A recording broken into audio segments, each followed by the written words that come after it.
Alrighty, you guys, a very, very happy Saturday, May the 14th.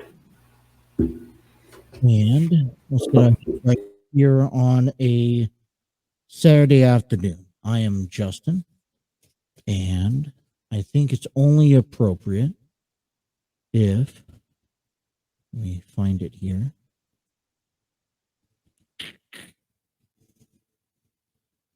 I feel like it's only appropriate if I play this. So without further ado, let's welcome back a person who's been absent for 2 weeks from this program. All right, drum roll, please. Let's put our hands together for Trey. Trey, good afternoon. Good afternoon. Glad to be back. Yeah, you want to go ahead and explain to us your trip in Florida? I left and went to Florida. I had a family vacation we do every year. It for the most part it went very well. Enjoyed myself. Got you a few things. Brought you back a few gifts. I tried new foods I've never ever tried before. Yeah, and, like what? I enjoyed it. Lobster tail. Never had lobster. How was that? It was interesting, but it was good. Interesting. Did you try it with anything? Lemon, butter, lime? The garlic butter. Okay. Tried cod. Okay. I'm not a seafood eater. Mm-mm. So before I left, I told Courtney I want to try new things, get myself out there, try new things. Before I left, I tried spicy mustard for the very first time. Yeah, you told me about that. I was You weren't a big fan of it. No. Now, did you when it came down to spicy mustard, Trey? Did you try it with anything? I tried it with my. I actually went to McAllister's, which is a sandwich place down here for people don't have that restaurant in their area. It's like a deli place. Did you try? But I did. You tried it with the sandwich, correct? Yeah. Okay, and you just didn't like it, or? I just didn't care for it. Like, it was all right, but it's not something that I would go out to, my local grocery store and buy some. Okay. But it just so happens if my sandwich was wrong when I ordered it, I probably could eat it. Okay, so you tried. You said spicy mustard before you left, and then you went on this trip. It was approximately 2 days drive for you and Courtney. How was the drive? It was all right until we got to South Carolina.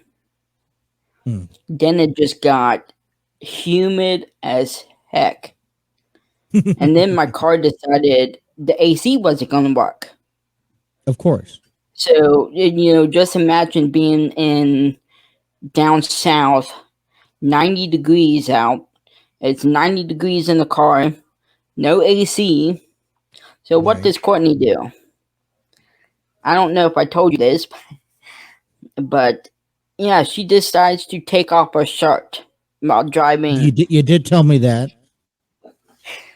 I mean, and the way that you explained it to me was as if somebody was upset that, she was wearing just, a bra underneath. And I feel that you're entitled to, if you're driving, to feel comfortable. Now, I feel that if you're driving, obviously there are rules and laws put into place that you have to wear some sort of clothing item, right? Yeah. But, this, she just took off her shirt. She wasn't topless.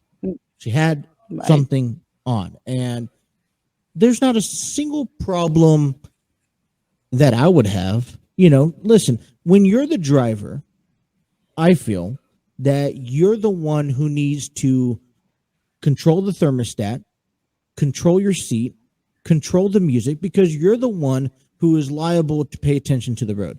So if you're listening to a song that was not selected by you and you get that bad vibe or mood, trust me, I've been there, done that. You can, your driving is based off of also the music that's being played. Mm-hmm. If you don't, if it's too hot, too cold, it can change how you drive, especially when you're driving a long drive. Now, for what people don't know, Trey, this is the first time that Courtney driven this long of a distance. Yeah. Correct? Correct. How did she do? She actually did very well until on the way home. On the way home, the idiots were out. Full-blown idiots. We were coming actually through Savannah, Georgia, and Atlanta. And we're sitting there driving, I think the speed limit's 70. She's doing 75. You could do 5 over the speed limit. People are still flying past us, flicking us off, beeping at us, flashing their headlights at us. Like, we're sitting here doing 5 miles over the speed limit. She's actually speeding at that point. Well, so let me ask you this, because legally, the speed limit's the speed limit. You go over the speed, you're not given 5 miles. There's no right or wrong legalization that says, hey, the speed limit's 65, but you're okay to go 70 technically. I mean, I'm just pointing it out there. I'm not picking a peeve or nothing like that. I'm just saying that by law, when it says 70 miles an hour, now listen, trust me, I do the same thing too. There's, how many times around here it says the speed limit, I believe around here is always 65 wherever you go. Yeah. But how many people you see go 75 to 80 miles? That's fine.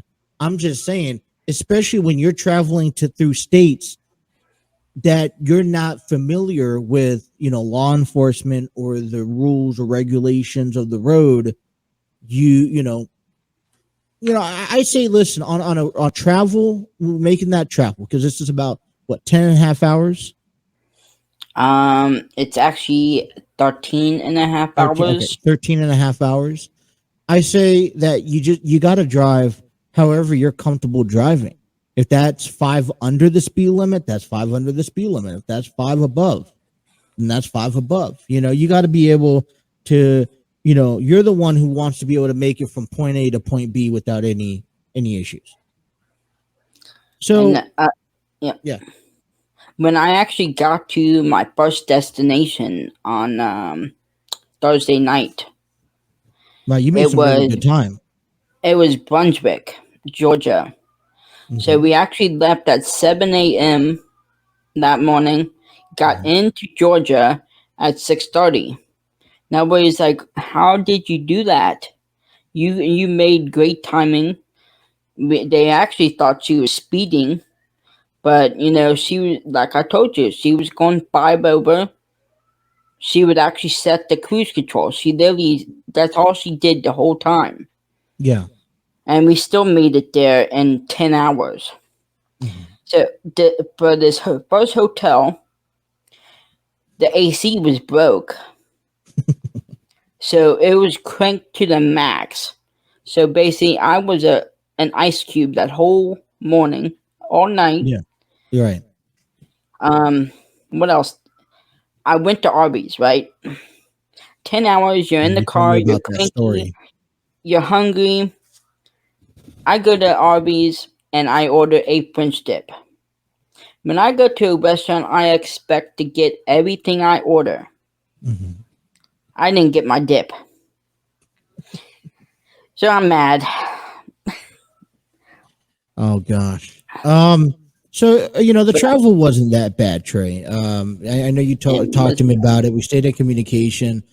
throughout your trip. Now, you got to do a lot of fun things down in Florida. This is an annual trip that you take quite often every year. Okay. Matter of fact, it's so precise. It's something I learned prior to you guys going. You guys go specifically the 18th week of the year precisely. Yep. And that's been going on for, ages now, it feels like. About 25 years. So you go down to Florida. Where are you at? What are you doing? How was the trip? What's anything new that you didn't experience last year that you got a chance to experience this year? Feeding the alligators. We actually went to, it's actually the oldest city in America. Called St. Augustine. I think it was from like the 1500s. It was established in the 1500s. So there's a place called the Alligator Farm. I actually got to go to it last year. Mm-hmm. But this time, the whole entire family went this time. And we actually spent hours just feeding the alligators. There's this guy, the trainer actually went down and was, feeding these monster alligators. Like, they're gigantic. Yeah.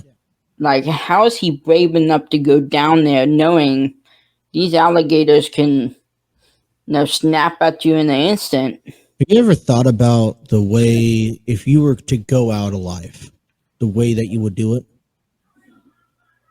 By go out alive? Like if you got you're living, you got a chance to choose the way you died. You just don't know when, but you got a chance to choose. What would you choose?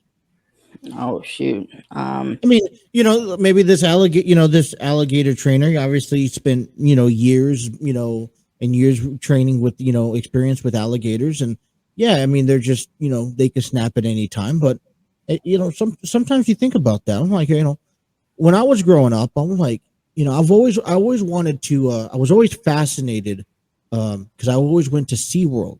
That was like, that was a focus point in San Diego was SeaWorld. And, you back in the day before they changed everything, you got a chance to get in.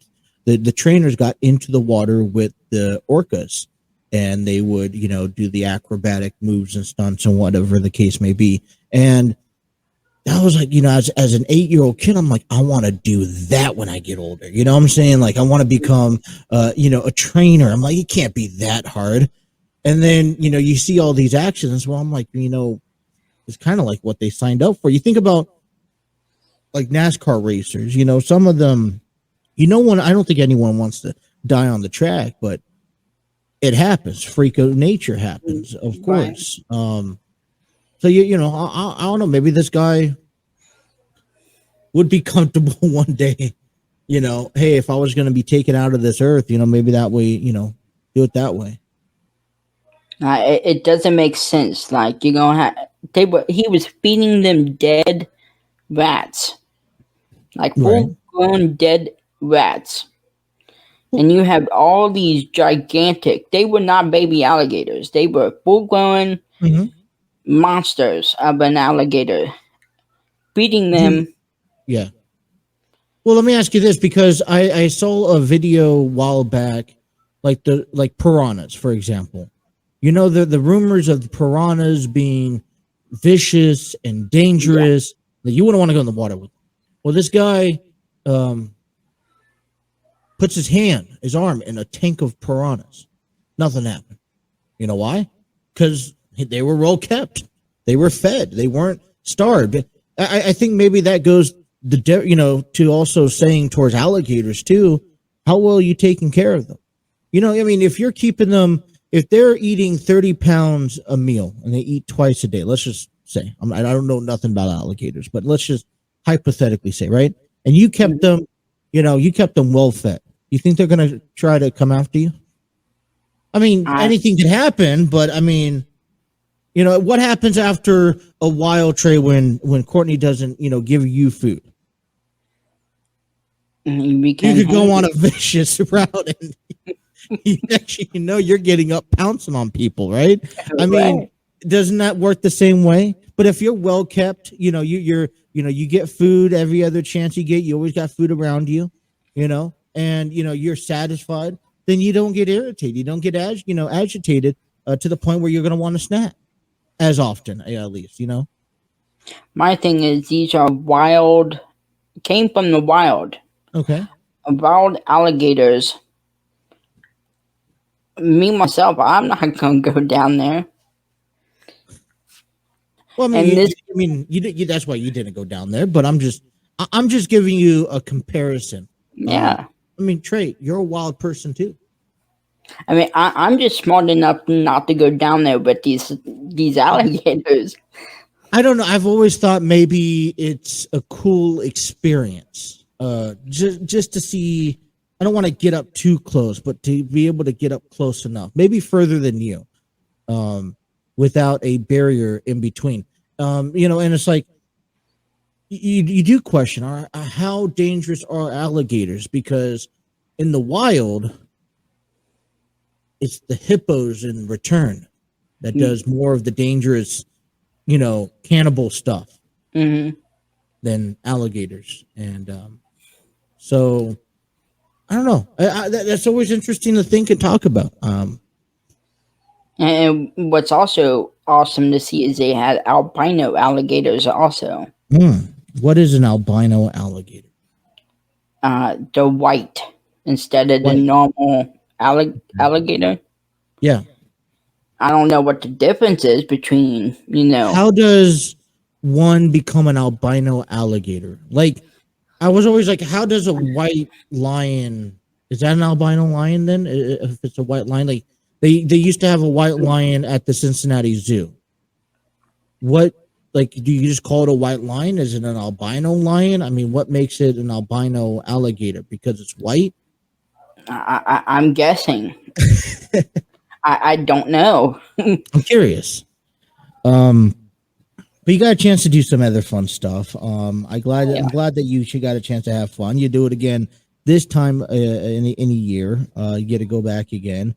Anything that you're looking to do differently next year?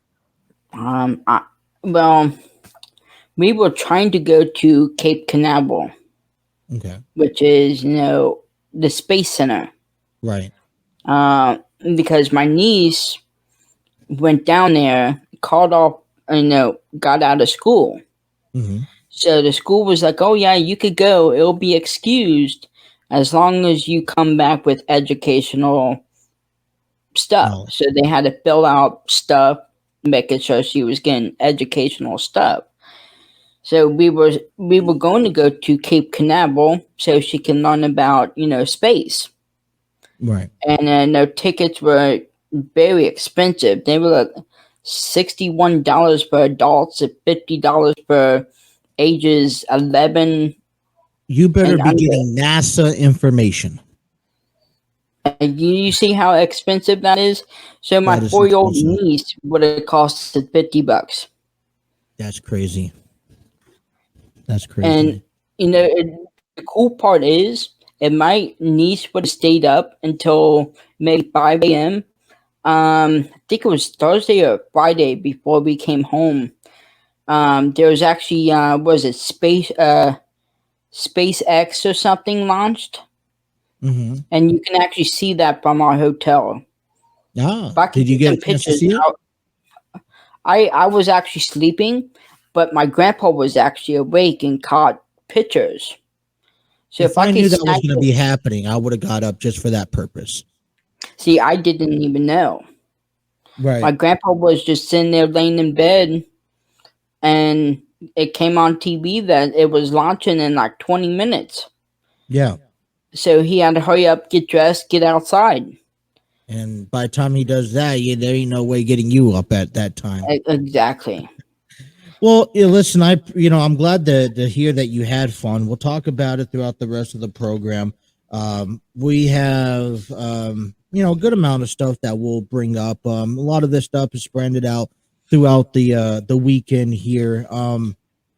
But we're going to take a step away, take our first time out. And the first thing I want to get to when we come back is I want to thank some very, very special people for an opportunity that, we don't know if it's going to work out or not, but we sure hope it will work out. So, Trey, thank you. Welcome back to the show. Glad to finally get you back on the screen. People are missing you, definitely. And we're going to take a time out. When we come back, we'll talk some sports, and especially about Friday Night Smackdown. So we'll take you guys up until 3 o'clock. Justin and Trey right here on the TNC Sports Talk YouTube channel.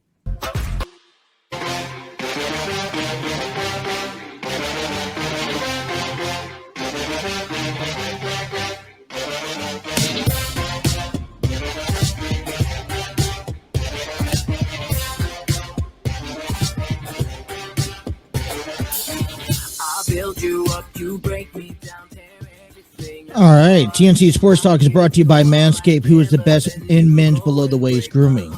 Their products are precision-engineered tools for your family jewels. Manscaped Performance Package, the ultimate men's hygiene bundle. Join over 4 million men worldwide who trust Manscaped with this exclusive offer. Save 20% off and free worldwide shipping with promo code TNC20 at manscaped.com.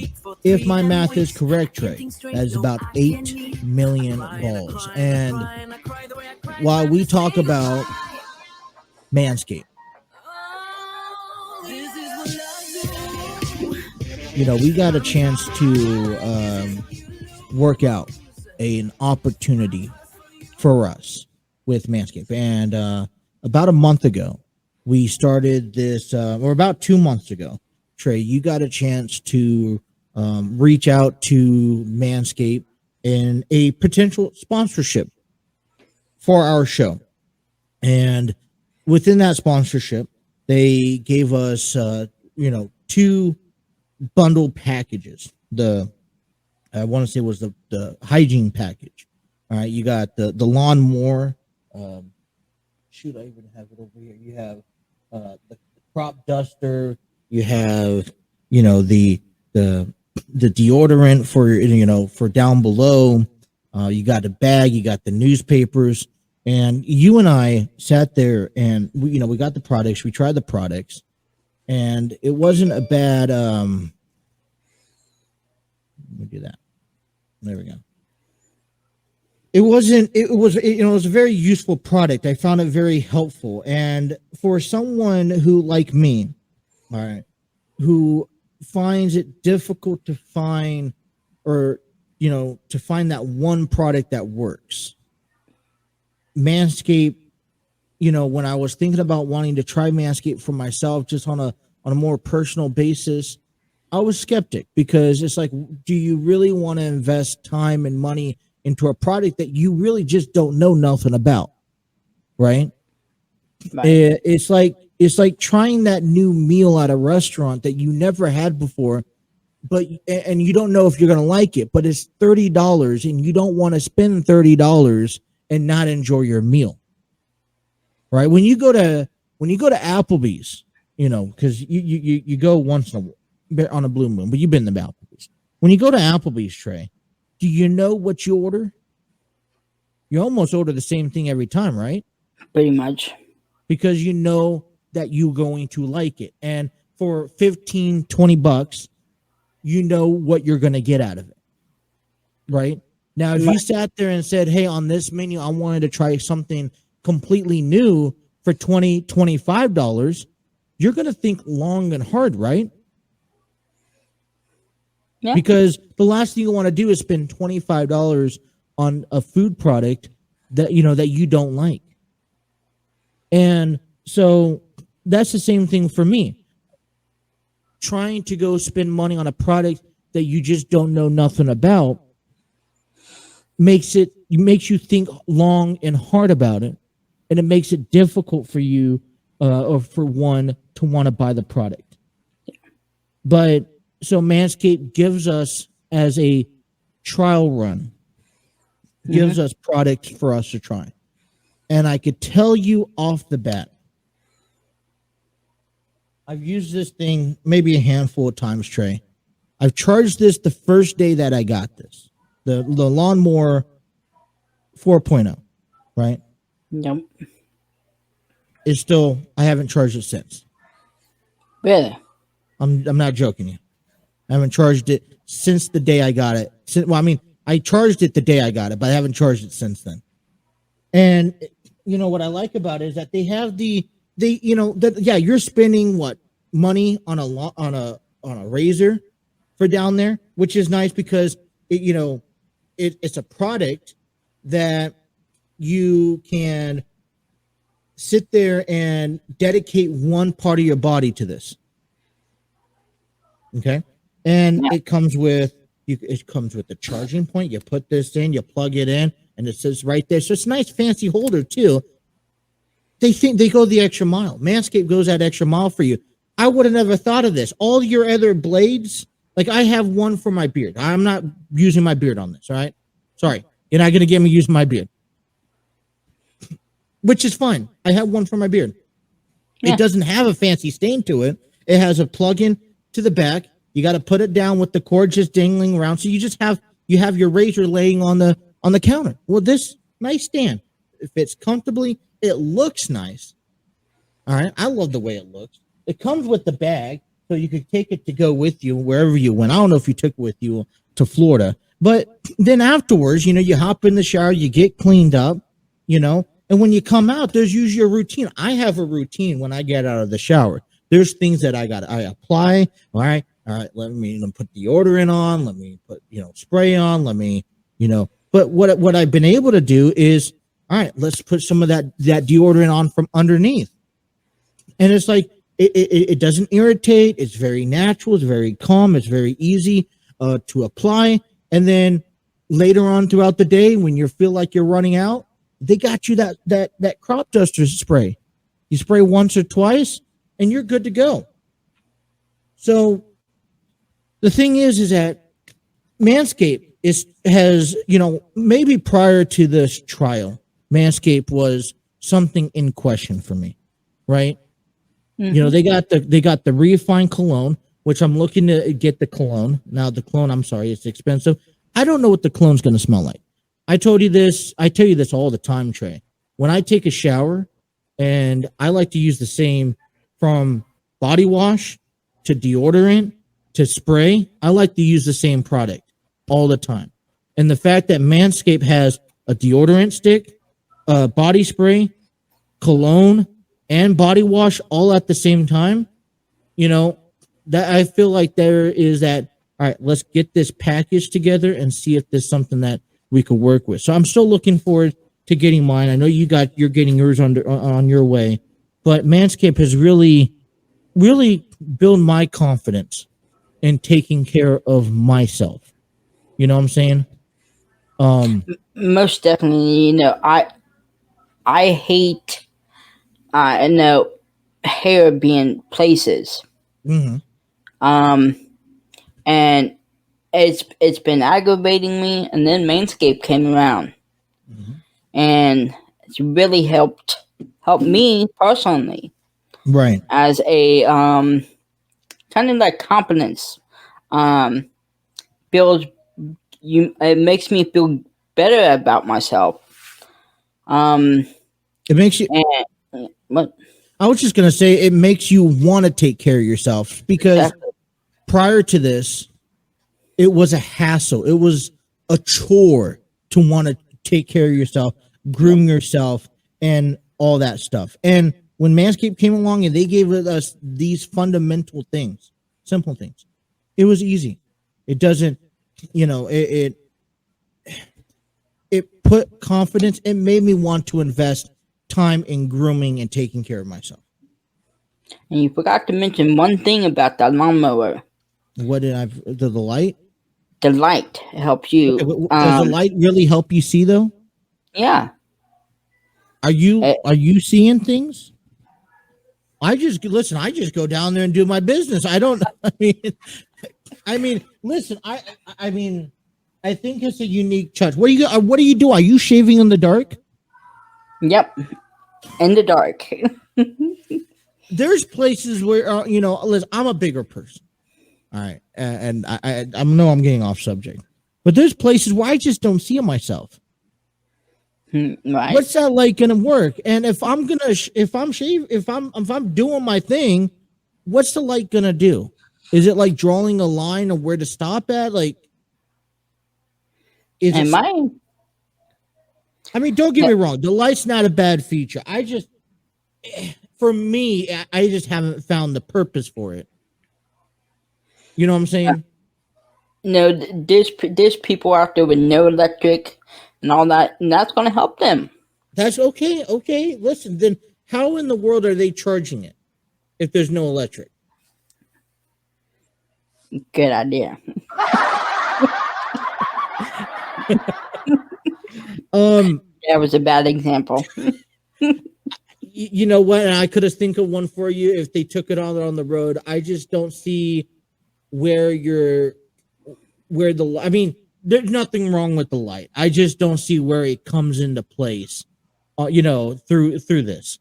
But I mean, listen, they got razors, they got cologne, they got body wash, they got shampoo, they got crop stuff. They give you those pads also that are not only fun to read, but fun to stand on and collect, your waste. And, listen, I want to just personally thank Manscaped. I don't know where the future lies. Our trial run ends up today, unfortunately. And I'm hoping that, the word has gotten around to plenty of people to try to use Manscaped. I know we've used it for word of mouth, and I'm sure I don't know how many have tried it since us, but I hope that we can work something out to continue to use and be sponsored by Manscaped, which is kind of a very exciting because they are kind of our first foot in the door that gave us hope and belief that, hey, we have a product for people to come. We have a product that believes in us, that they're willing to put us on our show. While I'm here, you guys could save 20% and free worldwide shipping at manscaped.com today with promo code TNC20. And hopefully that continues. We will find out a little later on. Manscaped.com. That is 20% and free shipping, worldwide shipping at manscaped.com with promo code TNC20. Unlock your confidence and always use the right tools for the job. All right, at manscaped.com. All right, let's take a break. And when we come back, I talked a little bit about this yesterday. Roman Reigns signs that new contract. Mm-hmm. It's good and it's bad. I want to get your thoughts on it, Trey. We're going to break that down here coming up next. Justin and Trey right here on the TNC Sports Talk YouTube channel. I'ma need safety. Tell her I can't snake me. Ray gun off safety. My girl so tasty. Tell her it's your world. She want the two-tone spaceship. I want to give a shout out to StreamYard, the proud home of Justin and Trey. StreamYard Studios is where you can create podcasts, videos, host virtual business meetings, and even conduct interviews. Check out the free version today at StreamYard.com.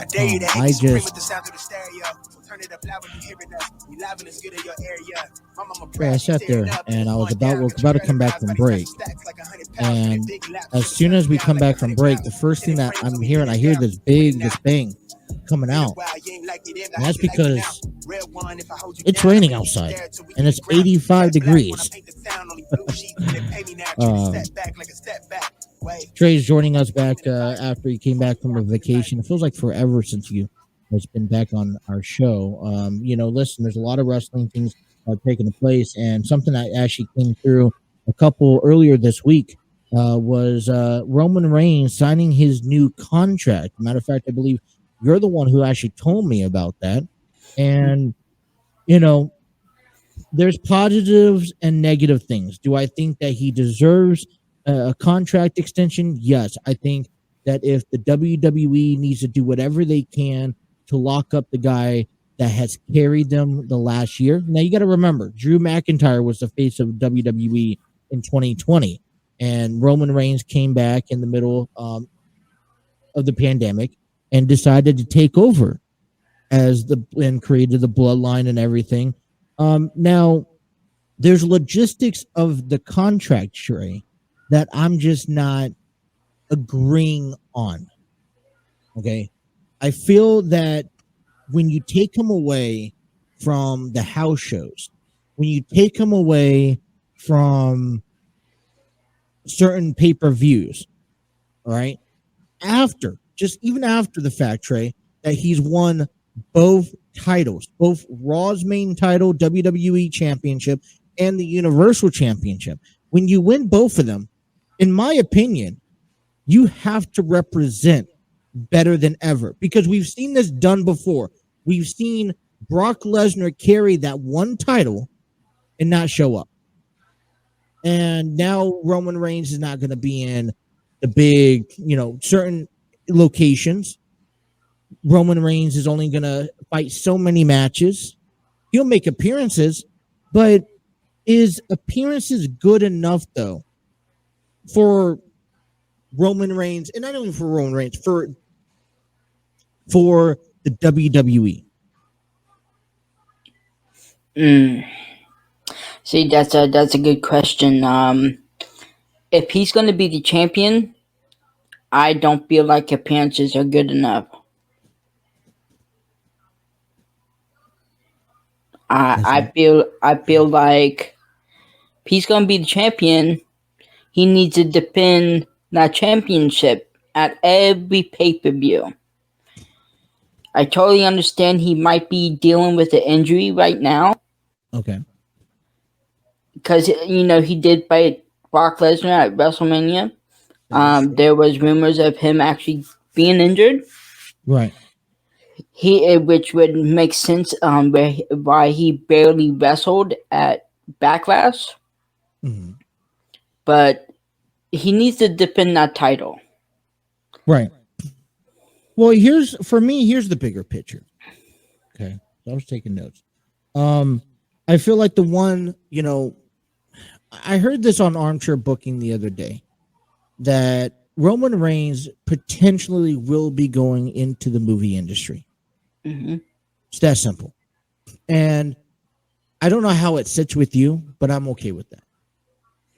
At some point, Roman Reigns is 35 years old, and he's sitting at he's battled leukemia several times. He's had a few injuries in his past. He got into the business a little later, but he's made an impact. Okay. I understand what the WWE is doing, but I feel what the WWE is doing, Trey, is honestly, they are trying to protect their company. Because if Roman Reigns doesn't get what he wants, then he's out the door. And if he's out the door, then you don't have nothing. Because like you and I talked about it yesterday, who is there at Roman Reigns' level on the roster right now? Not many. And yeah, not many. I think what troubles me is I was talking to you prior to WrestleMania. At the end of the day, let me ask you this, because we don't know how this is going to play out, because right now the WWE is showing Smackdown as the flagship show. Mm-hmm. Correct?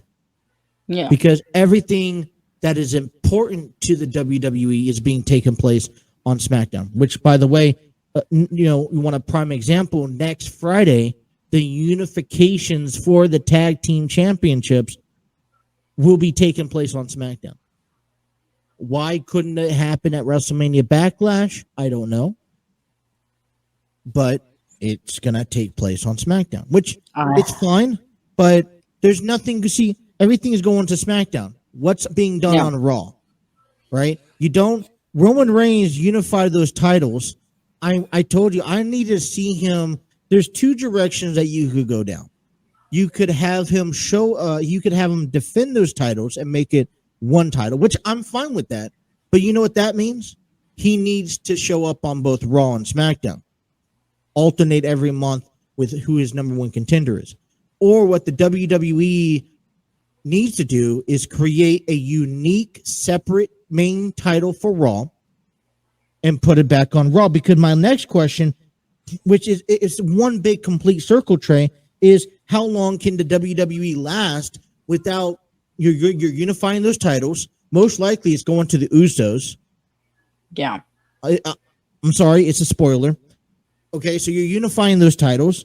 So you're not going to have the tag team titles on Raw. You're not going to have a main title on the Raw. So all you're going to have is the 24/7 championship, the women's Raw title, which they might as well go ahead and, unify those then if that's the case. Maybe that's something for WrestleMania.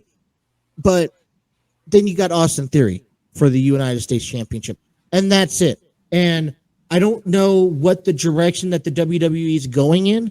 Are they going to create new titles, which I would love to see? Or are they going to combine brands, considering how short of a roster they have?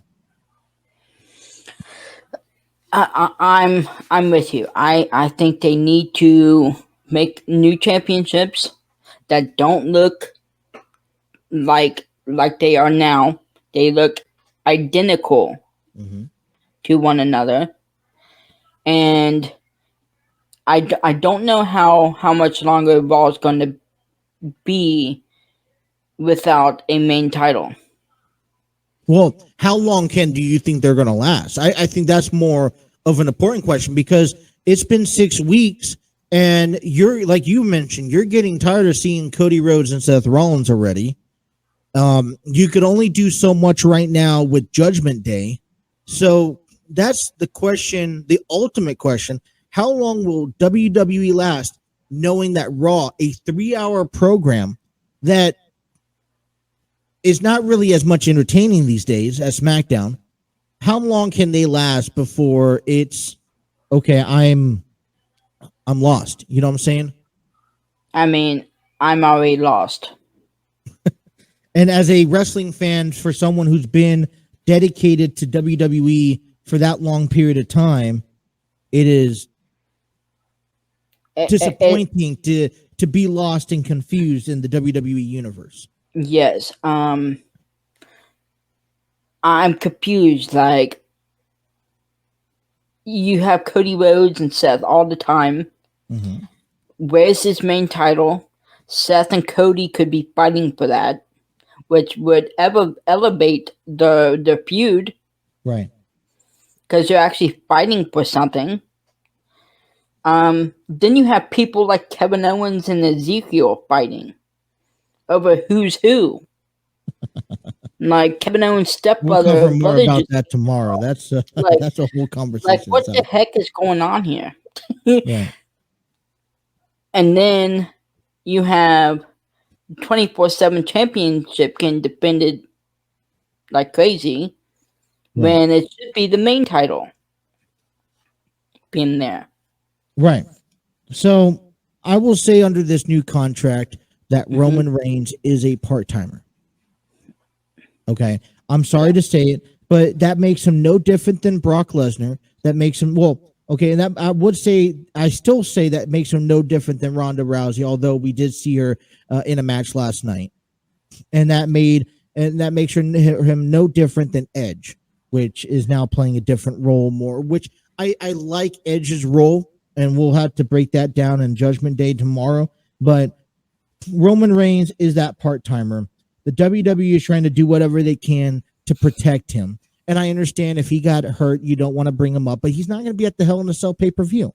And I think that's one thing that bothers me, is that's 2 straight pay-per-views that he's not defending one of those titles. And I'm not saying that you have to have 2 matches in one night, but at some point you're going to have to, they're going to have to move along. And listen, for me, the overall, at the end game here, if I'm me on the outside looking in, the end game here is, how can I get Roman to The Rock from WrestleMania, right? I told you this, listen, I understand that, there's already spoilers given away. For example, they put up the Money in the Bank, or they put up Money in the Bank in the little screenshot of it, and Brock Lesnar's in it. So is he returning? I don't know. They're already proclaiming that Drew McIntyre and Roman Reigns will do battle at Clash of the Castle, right? Which is going to be in the UK somewhere, right? And so we're already getting pinks of what's already happened, which I don't like. I'm not a big fan of. All right, because you're taking the excitement away from it. We've already seen a taste of Drew and Roman Reigns, so I don't know how can you last that long? May, June, July, August. That's 4 months. But Can you last 4 months? I don't think so. At least 2 pay-per-views. Well, you're gonna have to see. That's the thing for me. What do? You just wait? I mean, you're saying you told me that Roman Reigns should be at the Money in the Bank, which is in July 2nd, right? So you have Hell in a Cell that's coming up here soon, and then within that time frame, you got Money in the Bank, and then you got SummerSlam, and then you got Clash of the Castle. So if you have then Roman Reigns will be participating in July and August in 3 consecutive pay-per-views, because you got to have him compete at SummerSlam. Yeah, you have to. My question is here to you. Before I want to cut to a promotional ad here, but my question is to you: realistically, is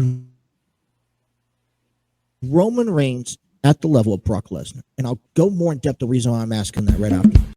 You guys can join Steve Barber and Dwayne Davis as they break down news and highlights of professional wrestling.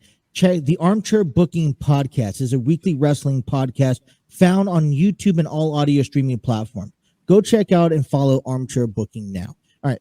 So Trey, I wanted to ask you this because I feel like this is in relationship. It's undeniable that Roman Reigns is the face of the company. It is undeniable that he is at the top of the food chain. But realistically, is Roman Reigns at the level of Brock Lesnar and even at the level of John Cena? Let me put it this way. Okay. When I ask you that question, okay, because when John Cena was a full-time WWE, is Roman Reigns drawing in the same crowd alone right now than John Cena was when he was the face of the company 15 years ago? Let me ask you this. If Roman Reigns, let's say, took a 2-week time span, maybe 1 month, let's say 1 month, and then he just shows up unannounced, is he going to get a bigger pop than Brock Lesnar? When we looked at the day 1 pay-per-view, what was the main reason for people to come to that pay-per-view? Was the Roman Reigns and Brock Lesnar, but it was mainly Brock Lesnar. Yes. It wasn't Roman Reigns. It was Brock Lesnar. So how can you tell me that Roman Reigns is on the same level as Brock Lesnar? Maybe John Cena. But John Cena, I know he's been there, done that. But listen, let's not forget that Roman Reigns has been in the WWE since 2012. So he's been doing this for a decade. Yeah. So as much as he's the biggest name right now in the WWE, and he's probably your most committed guy on the top, is he really bigger than Brock Lesnar and John Cena? Me, myself, I don't think so. You bring in guys like John Cena and Brock Lesnar, they're going to sell out the arena. Right. Now, you advertise John Cena 2 weeks from now. Guess what? That's going to be a sold-out show. Yeah. Yeah. Roman Reigns, if he's gone for a month, and you say Roman Reigns is coming back in a month? No. Yes, they'll get tickets sold, but I don't think it's going to be a sold out. Like, I understand because, now Roman Reigns is the everyday face of the company. John Cena's taking that backseat. He's in the movie industry. But even if Roman Reigns left, I don't think that he would be able to make the consistent pop reaction or get this consistent pop reaction as a John Cena, or especially, like I said, one thing that really surprises me is the fact that Brock Lesnar was probably one of the most hated WWE talent athletes in 2013 when he came back. because he left the company, came back, and he thought he was better, and he's proven all that. But he still gets each and every time he comes out, even if it's every week, he comes out and he doesn't need no voice fill-ins, or anything like that. He gets the crowd. Yeah. And I'm not saying Roman Reigns isn't there, just not at that level yet. So, I mean, I'm sorry, but even The Undertaker gets a bigger pop than Roman Reigns. Does Cody get a bigger pop?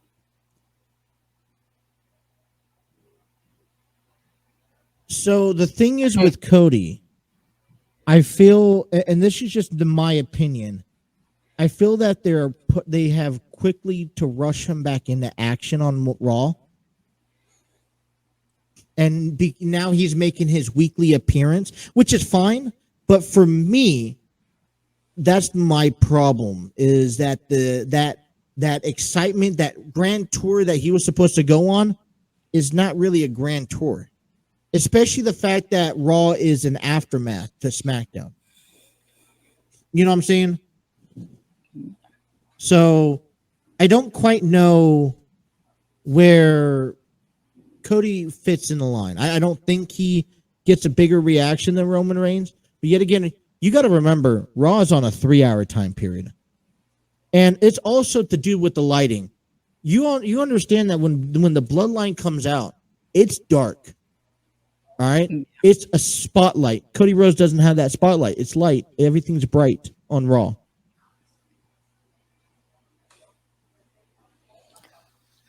I mean, I totally understand that Roman Reigns is a top guy, which he's been forced down our throats for a decade now.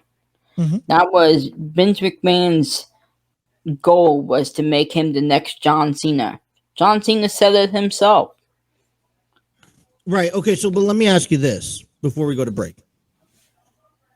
How long did it take John Cena to become the face of the company, or before you realized he was going to be the face of the company?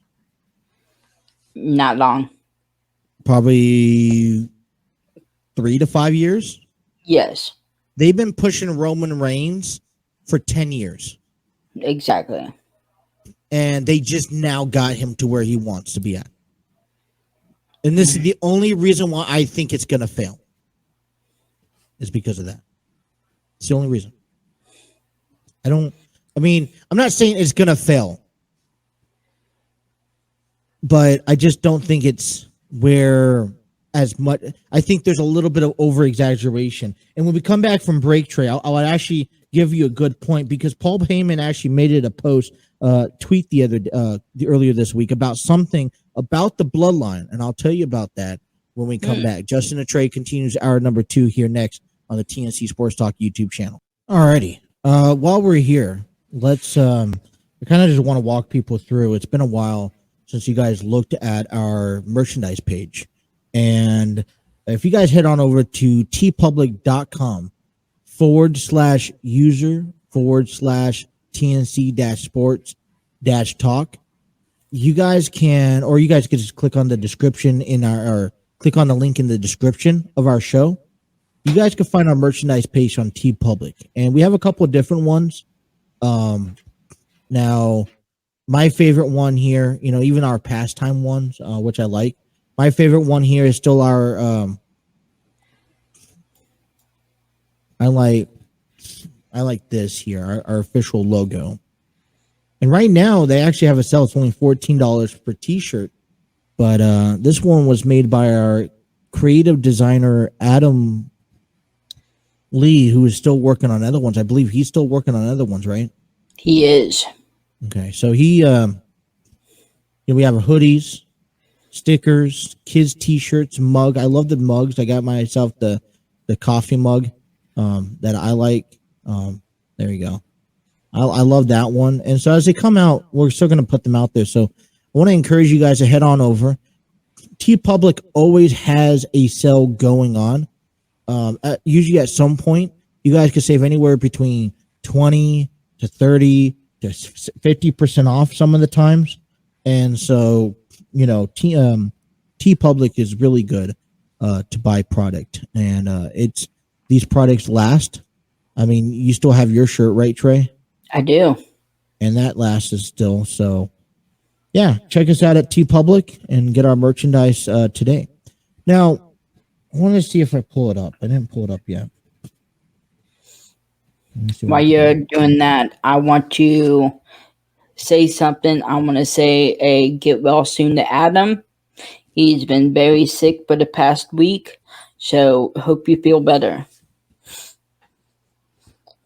Oh. Why did you guys get him sick on the way back? He actually, I think he got sick from the Chinese food that we ate last. You don't eat Chinese food down in Florida. He actually got home Saturday, very late.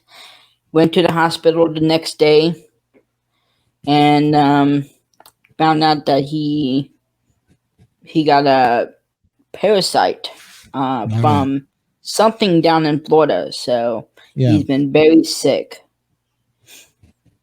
Okay, so I don't know why. Can't find it.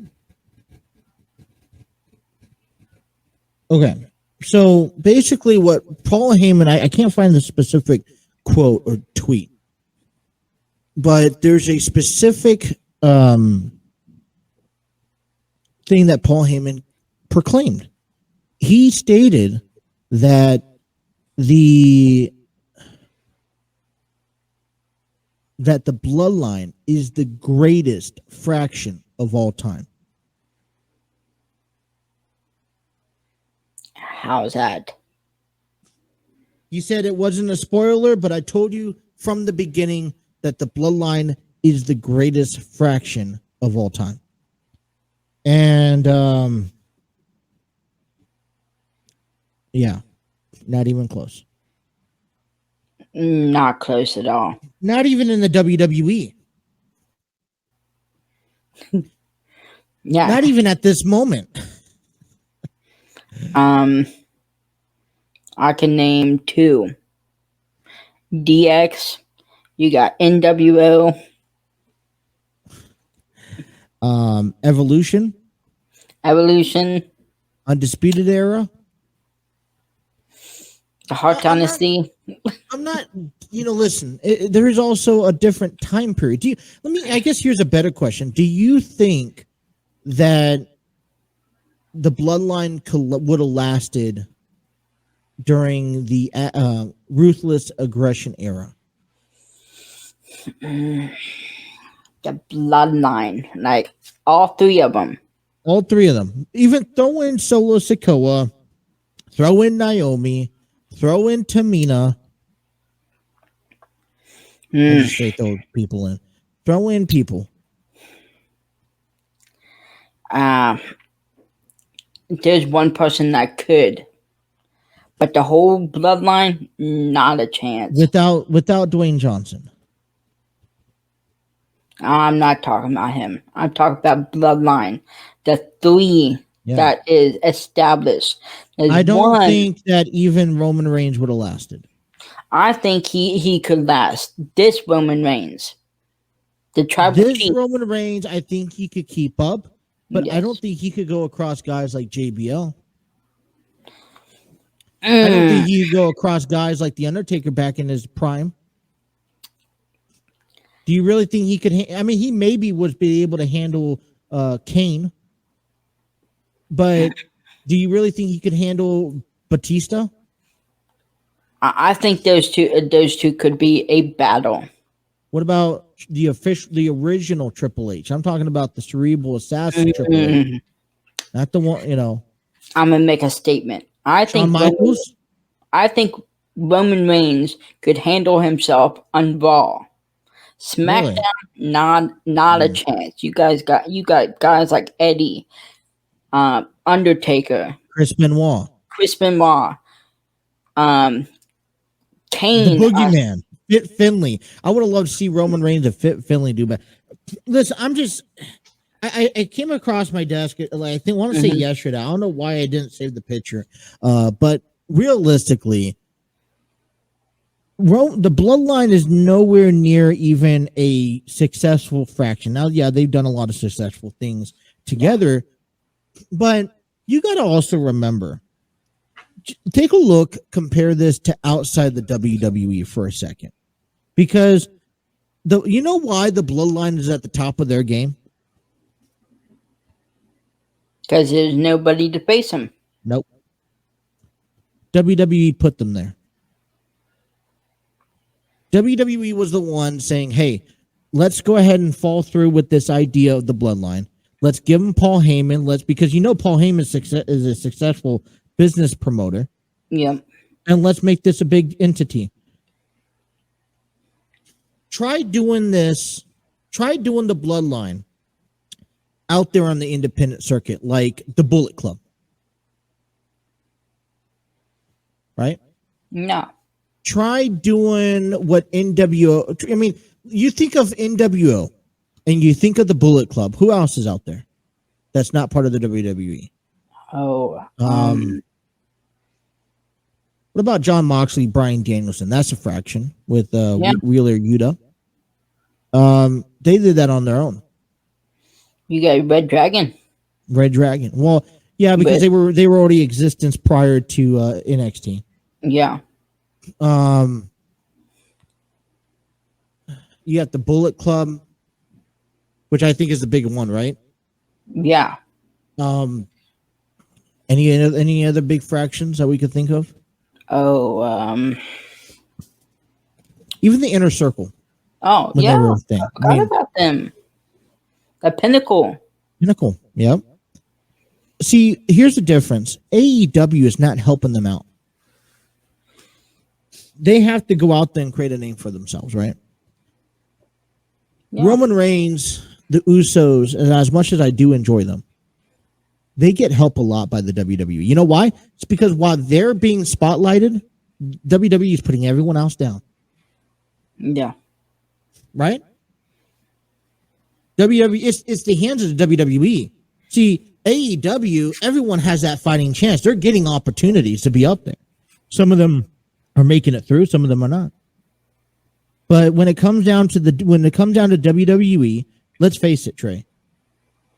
If they will push whoever they want and they will make sure everyone else goes down in the way that they book it, the way they promote it, the way that they put their faces on the advertisements. I mean, it's why did they push Braun Breaker so hard? He was the guy right then and there. Right? Mm-hmm. But because of his ad? No. Well, I mean, they knew. I mean, okay, you could disclaim that it was part of his, his family, but you also knew he had talent. And instead of working through the system, all right, taking time and actually moving up through the chains, he was thrown right in. Like he's been doing this since he was from day one. And that's because the WWE made that happen.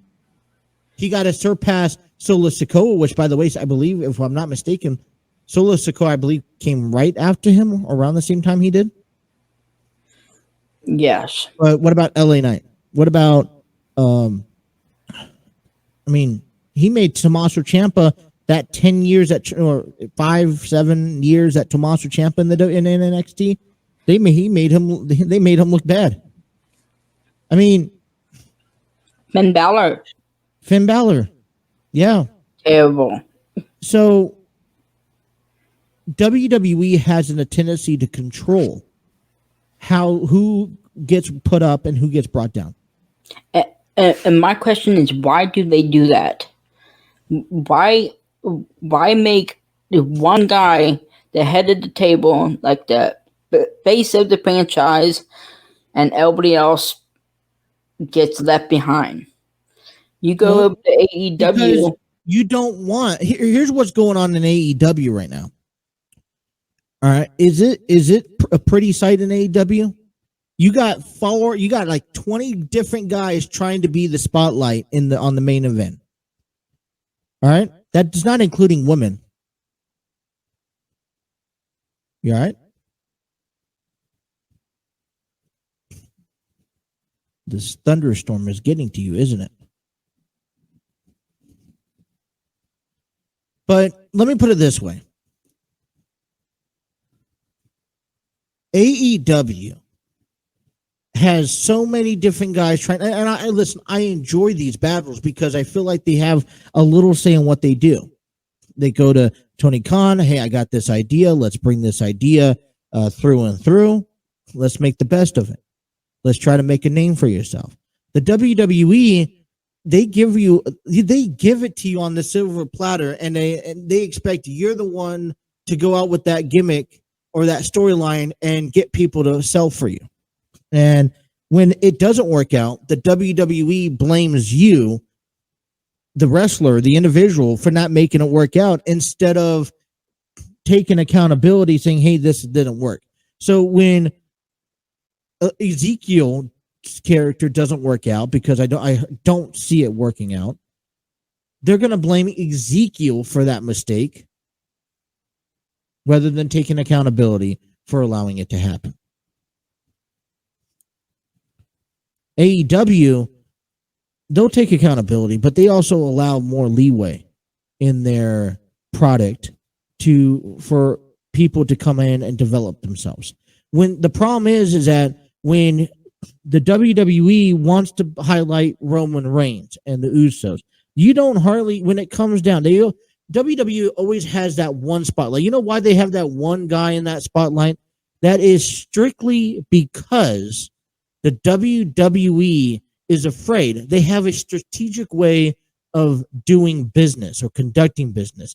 When they decide, okay, that you have more than one person able to speak up for themselves, and you don't, they've had this happen before.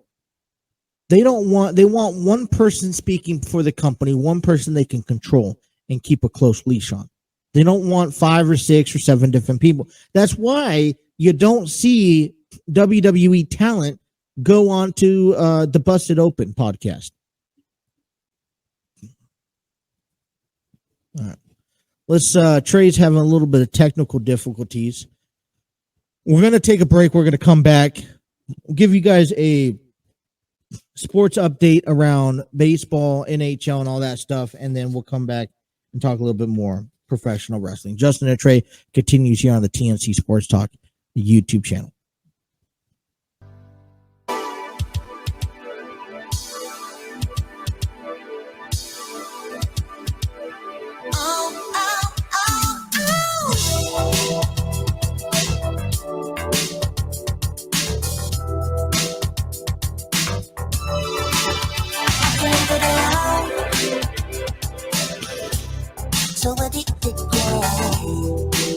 Hey guys, you guys can save 20% off your first purchase at SeatGeek.com by using promo code TNC Sports Talk. Next time you guys get an event, you guys go to a baseball game, concert, sporting event, whatever the case may be, make sure you stop by SeatGeek, who gives you the best price as possible. And when you spend $50 or more on your first purchase, use promo code TNC Sports Talk and save yourself 20%. That is TNC Sports Talk, and save yourself 20%. No, you have to enjoy a little bit of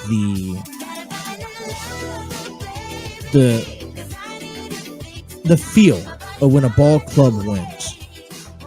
All right.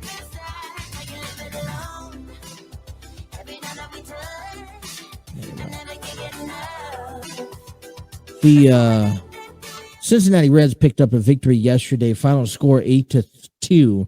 Tyler Miley goes 6 innings, 5 hits, 2 runs, 1 walk, 8 strikeouts, 1 home run. Mike Moustakas, 2 for 5, 2 RBIs with 2 solo shots. Brandon Drury, 2 for 5, an RBI and 1 run as well. Tyler Naquin, 3 for 4. So you're starting to see out of the Cincinnati Reds, the bat starting to swing. Okay, you see things like Mike Moustakas started hitting the ball. Brandon Drury. I got the notification earlier this morning that Joey Votto will be getting his start down in the minor leagues here coming up. I want to say today which is gonna, would be nice. It would be nice to see him back in that lineup. We saw Tyler Stevenson's coming back. Luis Castillo is coming back into place. We're starting to see I don't want to get too comfortable, like I said, quite yet on the Cincinnati Reds becoming a better ball club, but they're on a 6-2 run right now as of late. They play today at 6:35 p.m. Now, while it's raining and storming later on today, they're in Pittsburgh. They'll be playing 6:35. Luis Castillo, who will be getting the nod mound. His ERA is a 5.79 ERA with 5 strikeouts. Zach Thompson, 1 for 3, a 7.08 ERA. Listen, this should be an easy series win. They came home to face Pittsburgh a week ago, and they had some success. Continue with the success. And I would, like I said, let's get back on the right track. The other day, it's hard to hear your team go on the pace for a 125 loss, right? And that for me is just unsettling. So when you can kind of win some ball games and get on the right track, that's much more enjoyable. All right.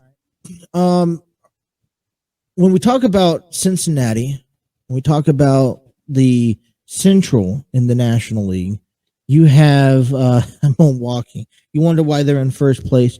Josh Hader goes 13 for 13 for saves as he picked up his 13th last night on Friday the 13th. He broke the record for consecutive games to start in a season with a save, passing Lee Smith in 2004 for the Baltimore Orioles, and also Jose Mesa in 2005 for the Pirates. So you're telling me he's been perfect the entire time. Brewers manager Craig Counsell says, and I quote, "He's been as good as they can be." That stat, it's a little bit random that he has been in there in those situations, but he's been dominant. And we've seen this before from Josh. Josh Hader makes a comment, "We're just trying to execute pitches and really keep the hitters off balance. Can't control if it's a save or not. It's a team, so I tip my cap to the team for always putting me in these situations. It's pretty sweet to have saved number 13. Milwaukee won last night against the Miami Marlins 2-1. So they will be playing again today. Around also in baseball, the Padres signed Robinson Cano, the 8-time All-Star. He's 39-year-old. Cano was designated for assignment by the Mets on May 2nd, despite still having 2 years and a $37.6 million left on his contract. He was batting 195, 1 home run, 3 RBIs in 12 games with the New York Mets in 2022. Cano will earn the veteran minimum for the San Diego Padres. And in order for the Padres to make that 26-man roster, the Padres will option Dinelson Lamet down to El Paso, trying to maybe change things up, add a little bit to the offense. I'm going to be honest with you, through the experience that I have with the understanding of the San Diego Padres, I don't know where Robinson Cano is going to fit in. Now, they do need an outfielder, all right, because let's come to terms. Great.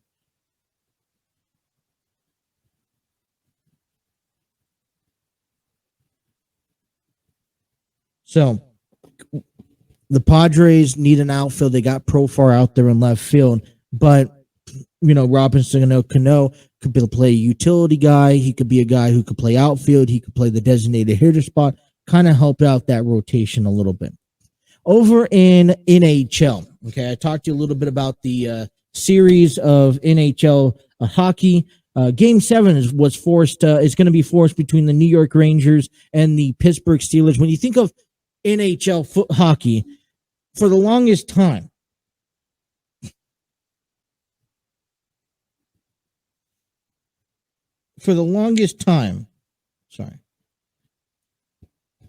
okay, the Rangers in Pittsburgh always been a always been a true testament to watch. One of my favorite series, always to watch. You got Mike Zibanejad and Chris Creeder, who put up both 2 goals in a 5-3 win over the Penguins last night. The series is tied up, okay, and they will be going to Game 7. Tampa Bay Lightning and the Toronto Maple Leafs will be playing the game tonight, Game 7 as well.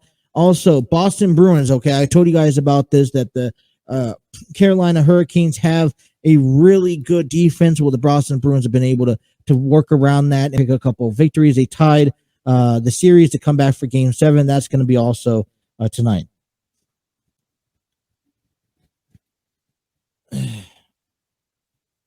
Sorry. Thought something ran across my feet for a second. We heading on over to NBA playoffs. Let's get into that update really fast on a Friday.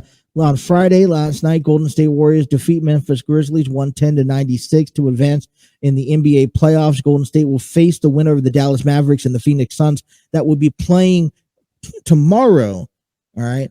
The Boston Celtics survived for one more day as they beat the Bucks 108-95, forcing a Game 7 on Sunday. Game 7 will be, for me, in my opinion, it's going to be Jason Tatum versus Giannis. So two of a kind there. But all right, I think that's breaking down. When we come back, we want to get to Trey's opinions and thoughts on the. Let's get Trey's opinions and thoughts on the Cincinnati Bengals season or schedule. Justin Trey continues right here on the TNC Sports Talk YouTube channel.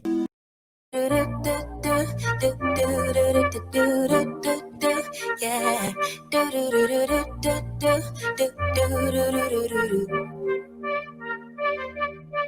One step forward, 2 steps backwards, yeah. Immature lover who don't use big words, yeah. I don't need commenting at all because I know what I want. Baby, can't you figure it out? What's going on in your heart? All right. Is everything working over there for you, Trey?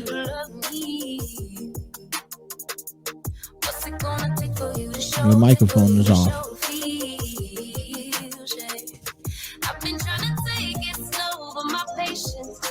Should be good. I was not expecting it to rain. It thundered here, and all of a sudden my internet was like slow. Yeah. And of course, I hit this stupid little wire and disconnected the microphone. Okay. Oh my goodness. All right, you know what? Listen, this is a time of year where you have to get a little bit excited about what's happening because it is football time. What do I mean by that? All right. Is that the Cincinnati Bengals finally have their schedule out? So you're taking a look at this for the first time yourself. Or I think you glimpsed a little bit at it. But yes, let me read to you the schedule for the Bengals. And I want us to have a conversation about the Bengals schedule because the goal is to have a conversation about all 32 teams. All right. Mm-hmm. Now, before we even, matter of fact, I have this popped up. Before I even talk about it, there's 2 things that are going on that I found interesting. One is the fact that the Detroit Lions will not have a primetime game this year. They're the only team without a Thursday night, Saturday night, or Monday night game. That is weird. Well, I mean, they kind of suck, so. But you know what, though? All right, so let's back up because I think the only thing they haven't announced, and I'll check that here really fast for you, are the Thursday night football, is the Thanksgiving games. Oh. But I don't think those really count towards primetime games. They're played under Thanksgiving, and that's usually a tradition. So that's not considered prime time. No. Huh. Prime time. When I say prime time, I'm taking it's the only game that's going on under the spotlight. Does that make sense? Yes. And that's interesting. They don't even have you know what, Detroit Lions. Yes, they do. 12:30 p.m. on the day on November 24th. The Bills and the Lions. Thanksgiving. But the thing is, it's not prime time though. It's just regular. It's your regular football game. Well, easy win for the Bills. You know what's also interesting? You know the Rams are going to be the only team this year to have 10 home games? Really? Yes. It's because they have later on in their season, they are playing. Let me see if I can pop it up here. They are playing. Come on, where is that? Apparently, I don't have it. Oh well, I'll get it later. But they're playing the Chargers, and even though that's a road game, the Rams fans dominate SoFi Stadium. So whenever they play each other, it's basically a home game. So technically, it's 10 home games because they're on that alternate schedule where they'll have 9. They'll have 9 home games and 8 road games because it's a 17-game season. I wish the Bengals would have a rematch with the Rams. I do know we faced them in preseason. You know what? I don't want to rush into that. I think a good start to the Bengals repeat is to face let's go over the schedule, right? Yep. You start off against Pittsburgh, and I think you like that one.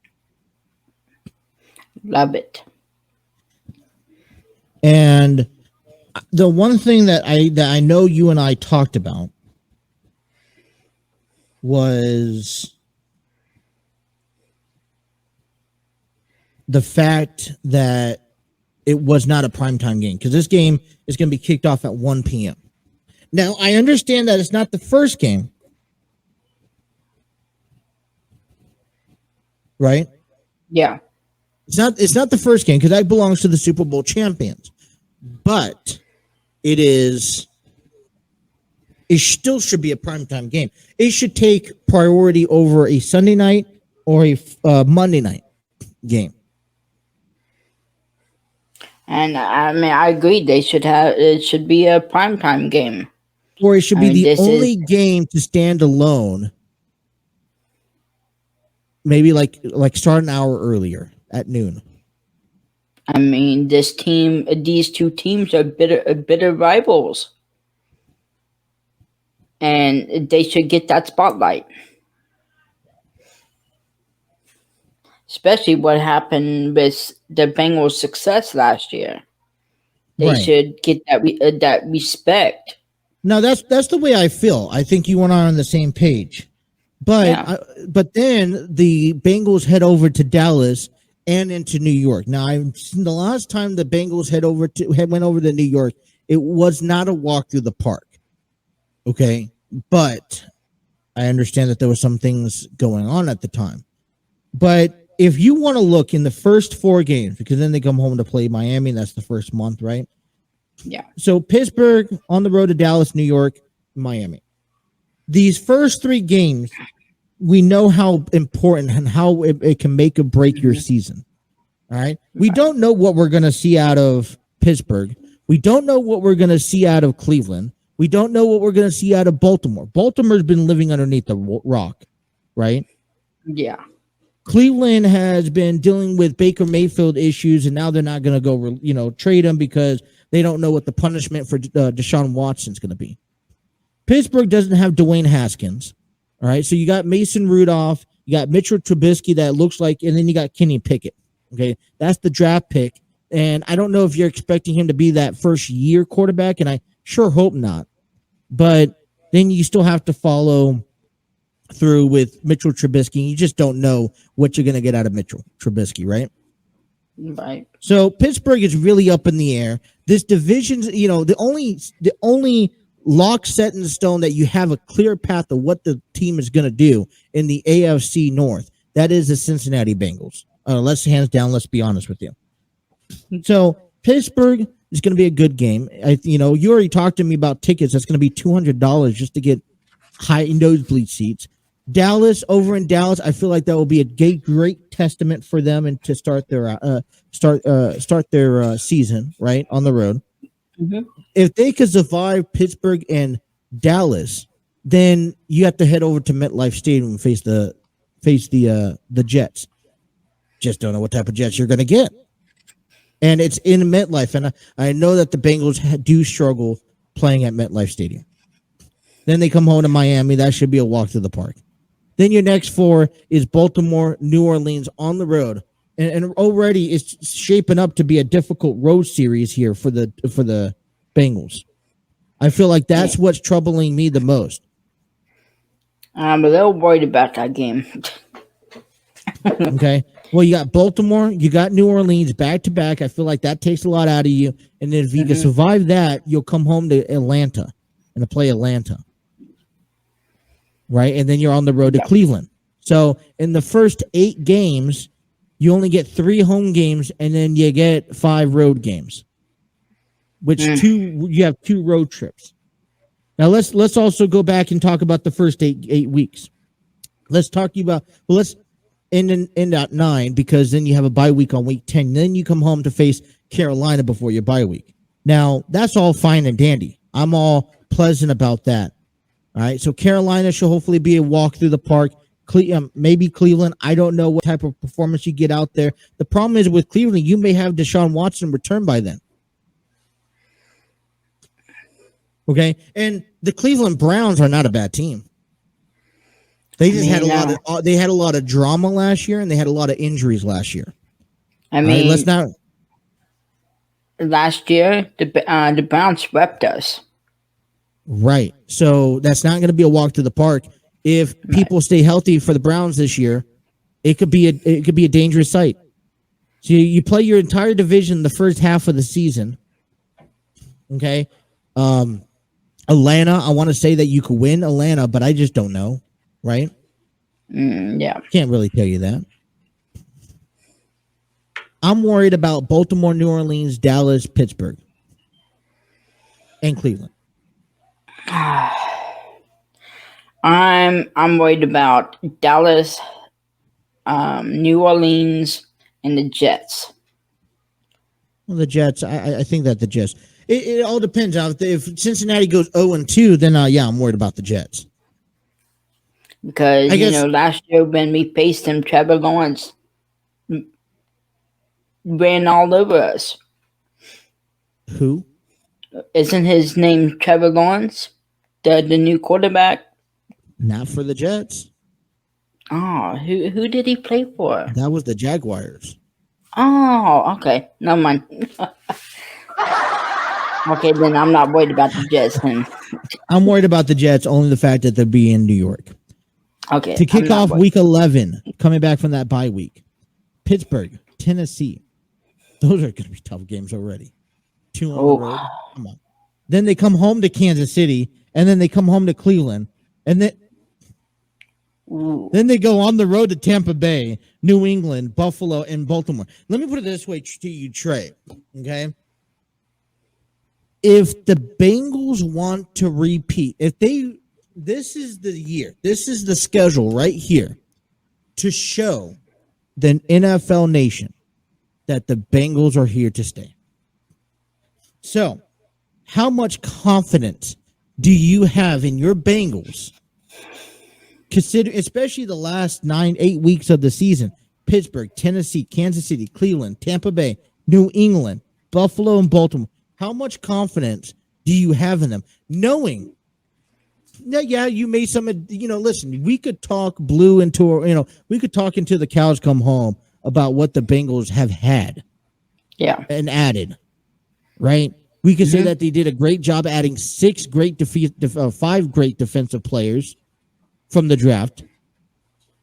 We could talk about how they did their due diligence by picking up 3 veterans. But let me ask you this, Trey, because you could this as well as I do. You could draw up the perfect lineup on your Madden game that doesn't guarantee you a win. So as much as we want to say that the Bengals did their job this offseason, it's all about what they do on the field. If injuries prevail, if they could actually do their job and actually hold themselves down.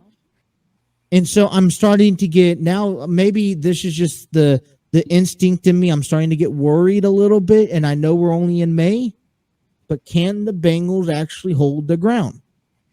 Especially considering the fact that most teams that go to the Super Bowl and lose don't return to the Super Bowl. And about 70% of that time, they don't even return back to the playoffs the next year. I'm a little worried about that. In my life, I want to see a Bengals Super Bowl victory. And we almost had it last year. But this year, my expectations, I am expecting them to go to the playoffs. That's what I expect out of my Bengals this year. I want the Bengals to go to the playoffs, but like I said, the Ravens have been quiet all off season. Yeah. There's so much drama in Cleveland right now. You just don't know what you're going to get. Because as much drama as there is, Trey, in Cleveland, and all the drama is that they decided that they were going to sign Deshaun Watson out of Houston after the court alleges legalizations were over, and what ended up happening? Now the NFL is going to decide how long he should be suspended, right? But then you still have Baker Mayfield, who is not a bad quarterback. You got to remember. Baker Mayfield, only the reason why they weren't that good last year is because they were injured. Mayfield played the entire season injured. Remember that? Yeah. I believe it was week 2 or 3 on the season. And I think a lot of people forget about that. So let's not count out the Browns quite yet, because if you do get the 1-2 punch combo with Mayfield and Deshaun Watson, you got a dynamic duo. I don't know what Mitchell Trubisky is going to go after. There is even reports that somebody may be coming back. Are you serious? But, is his name Big Ben? It's a slight report, but let him retire, bro. There's more controversy about apparently how the Steelers did him wrong for some reason. I don't know the details. I see the article. I'll have to read it and I'll have to share you more. But they didn't allow him to explore, his. Oh. I do want to point out one thing. A certain player of the Bengals did have surgery. I believe he is missing a few games. I might be wrong. That's T. Higgins. Okay, but I'm not worried about T. Higgins because T. Higgins isn't going to make or break the season. I am worried about him. I'm not. We have Tyler Boyd, Chase. But here's the deal that you have to look at, Trent. Okay, T. Higgins getting surgery done now, that's needed. You can afford to miss T. Higgins for the first month if necessary. Yes. Okay, well, let me ask you this. Would you prefer losing Higgins the first 4 weeks of the season, or do you prefer losing him the last 4 games of the season when the last 4 games are going to be, if you win, you go into the playoffs. I'd rather lose him now. Lose him. Exactly. I don't know how long he's out, but I mean, he may listen. I don't. What do you know? What type of surgery he got out? Or he's out for? Shoulder. Okay. He'll be out about May, June, probably about a month or 2 of the season, depending on recovery. It's about a 4 to 6 month recovery. It's a rotator cuff. Yes, that's it. Yeah. Now, that's if everything goes well. You got to remember that he's going to probably be banged up. But I still will take my chances now instead of – and you got to be glad that he's doing this now and not say, oh, I knew about this injury. I was going to play through it. And then week 3, he needed it because then he would have been out for the season. Right? No, yeah. You've seen players do that. Only reason why I noticed that he was injured is because the opening day of the Bengals, when Joe threw that bust pitch, they showed the 3 Bengals players that were there, and he was in the sling. Yeah, I'm not really too worried about that. All right. I'm just doing something here. I mean, I would rather lose him than Chase. Now, let me ask you this. All right. So one thing I forgot to get to was I wanted you to watch this. And people just knew. So in the world of baseball, there was, normally a lot of people hit home runs. You love you love watching home runs because that's an excitement to the game. Oklahoma State University took on Texas Tech last night. Okay. And last night they had let me just share the screen with you and go to it. It was, all right. You see this on the screen? All right, there you go. I'm just make sure I popped it up. First baseman Griffin Doshing crushed the ball off the bat at 113 miles an hour. All right. Yeah. You want to guess how long he hit it? Yeah, I don't even know how far a home run could be. 400 yards? Not even close. So let me just put you this in perspective. The longest MLB recorded home run since 2015 was a 505-foot home run by Nomar Mazara in 2019.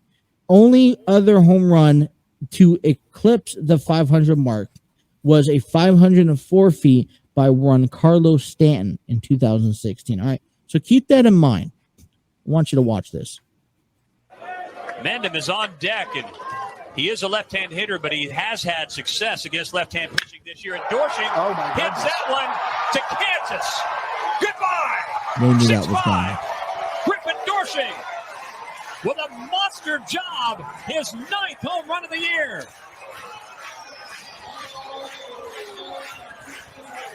So the reason why I say this, so with the information tray that I provided to you, right? Mm-hmm. Do you want to take another guess on how long this was? Like how many feet? Goodness, full extension. I'm gonna say 600. No, 600 a little too much. Is it? Oh yeah. Yeah, way too much. 550. Might be over the little moon. higher. A little lower. Oh, really? That's still too high. I wonder if anybody at Arby's is still working. 525. Did you just hear that? I did not. I guess there's an Arby's back out there. That's over the scoreboard. Might be over the moon. Wow. I just now caught I that. wonder if anybody at Arby's is still working. That's funny. So he actually hit it for 513 feet. Oh. and that's really big. I mean, that was over the moon. Like I gotta say. That was to Pluto. All right. We're gonna get the Usos and RK Bro tomorrow or next week on SmackDown for the unification. I'm gonna be honest with you. I am not ready for that. Okay. I do not want to unify these tag titles. I told you guys from the beginning that there are limited options that you guys could take. I'm not even a fan of combining the roster because that was one of the options that I also portrayed, right? Was combining the roster. And I'm not big about that. But there's not enough superstars or not enough talent right now on the main roster.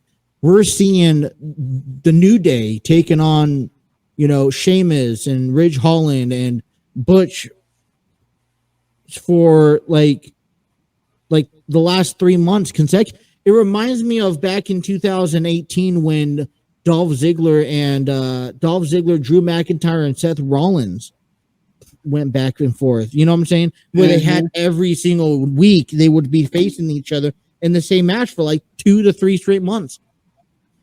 I don't know what they're going to need to do, but they need to do something. See, I feel like this unification match will not end clean. After what Riddle did to end the show, it's going to take place at Hell in a Cell.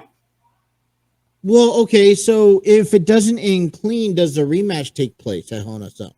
That's what I'm saying. The rematch will take place inside of Hell in a Cell. Yes. I mean, I agree with you. I'm not happy with it. I'm not pleasant about it. I'm listen, I'm just, this is not a walk through the park. I think for me, it's a tough pill to swallow if you think about it. And like I mentioned, right, to you before, the problem with this is that I guess it's the way you go about it. I'm lost. I'm lost of words. I mean, I'm gonna disagree. There's not very many tag teams as there is. But whose fault's that though? That's the WWE's fault. It is. So why have 2 tag team titles when there's no tag teams? Right, but then here's where the controversy of this takes place. That is the fact that Roman Reigns is not on Raw, so you're taking a title away from Raw, and you're doing it again by combining the Raw tag titles because I don't see the Usos going on over to Raw on a weekly basis. And that's where I don't like. I agree with them unifying the titles because there's no tag team, but that's the problem is the Usos won't come to Raw. Well, I mean, I thought Ronda Rousey wasn't going to compete, but we did see that. So, all right, 2 hours in the books. That's it. Justin and Trey, we're out for the day. We'll be back tomorrow, 1 o'clock, same time. Wrap up the week here. Justin and Trey. Hey, want to give one more shout out to Manscaped. Manscaped, thank you. Hopefully we hear back from you guys soon. Hopefully we did good enough for you guys. And until then, you guys take care. Justin Trey's out. Peace.